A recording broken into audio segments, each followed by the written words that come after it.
training feinting, you're really talking about three different components. You're talking about the technical stuff, the tactical stuff, and the physical stuff. The technical stuff is mastering the movement patterns.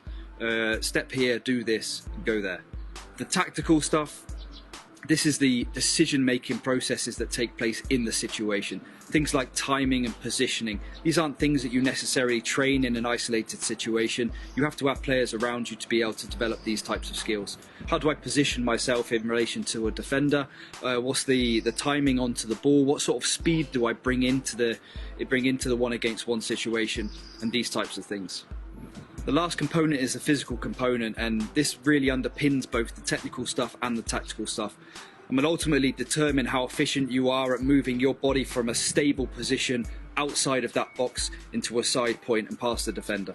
So here we're talking about lateral power, we're talking about weight distribution, we're talking about hip and glute mobility, we're talking about core stability to make sure that our posturing is good as we're carrying out the feint, and we're not losing any of the power that we've built up on the preparation to making that one-against-one feint. So if you're a coach looking for ideas on how to improve your athlete's ability to feint, stick around. If you're an athlete who's looking to put in an extra couple of hours on developing and honing these skills, the physical side for me is a very, very important one that's often overlooked by handball players. I'll put the warm-up link in the description below, so if you're an athlete looking to do some of these exercises, make sure you get a good solid warm-up with a lot of hip and glute mobility in there to make sure that we're well prepared for the session that's coming. So first exercise, we're going to put the cones around about a metre apart from each other. We're going to make some hop with lateral landings. Most specific movement this is designed for is a normal foot feint in handball, where we're coming into the defender and making the big exchange of movement over on the far side. What we're going to do, we're going to hop. We're going to make sure we get some air when we're making the hop. Okay, don't be sliding your foot or anything like this. I want us to hop into it, and when we come here, ball is in the air, we're going to duck with our shoulder, and we're going to make explosive movement over to one side.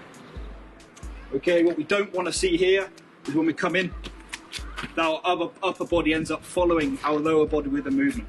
We really want our upper bodies to be driving the direction. I'm going to land, I'm going to come into position.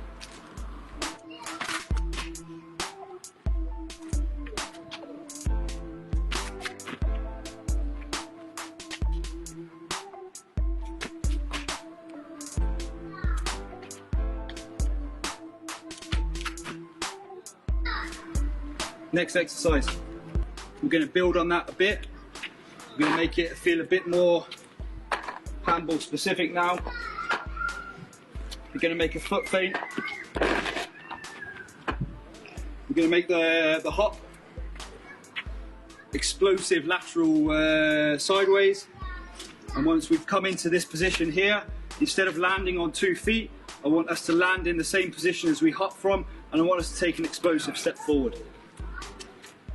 So I'm going to make the hop, power, and forward. Making sure that when we make this here, it's going to be my upper body that's driving the movement here. So when I come, I'm going to lower, I'm going to come round with my shoulder, arm's going to be up to see now where the defender is and where his arms are in relation to me. See whether I can get around him before I then come forward.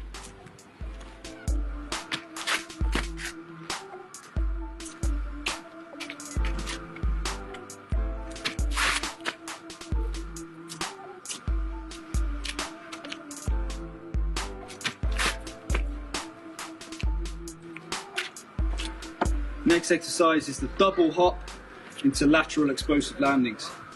Same as what we did on the first part of the exercise, but instead of just making one hop and then the side, now we're going to make a double hop and really start to put pressure on our hips in order to be able to get ourselves back to the middle starting cone again.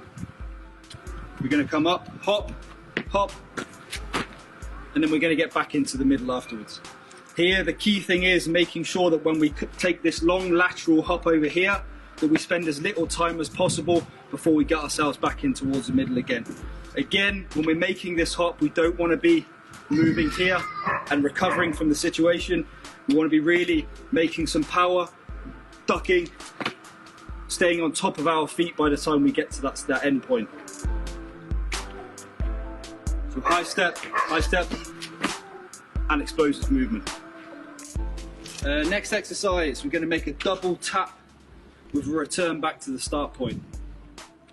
Okay, the objective here is to make sure that our steps here are aggressive, but by the time we get to this step on the far side and get ourselves back towards the middle, we haven't lost balance in our upper body. So I'm going to make a starting point like this. You can mimic the way that you would have the ball in your hand if you want. I'm going to take 2 steps forwards, and then I'm going to get back to the start point again.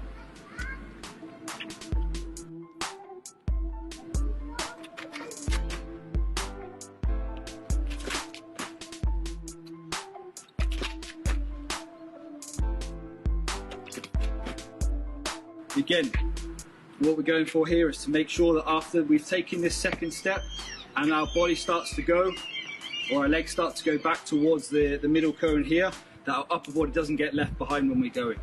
We want to have a nice small low center of gravity, so that by the time we get back, it's our upper body that's going to be directing the movement of the lower body.